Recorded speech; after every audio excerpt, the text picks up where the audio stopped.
সম্মানিত সুধী, আমরা এতক্ষণ প্রিয়াঙ্কার কণ্ঠে আধুনিক গান শুনলাম। আধুনিক জগতে এই শরীয়তরে এক অনন্য নাম প্রিয়াঙ্কা। আমরা গানের শেষ পর্যায়ে চলে এসেছি।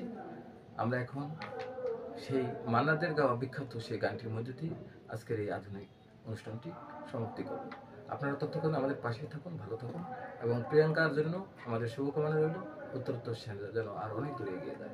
ধন্যবাদ সবাইকে। সেই সাথে আজকে আমাকে সার্বিক দিকে সহযোগিতা করছেন টোটন এবং প্রিয়াঙ্কা তো আছেনই, আর আজকে তবলায় এবং সব কিছু মিলেমিশে ছিলাম আমি SM রহমান এসকে। ধন্যবাদ সবাইকে।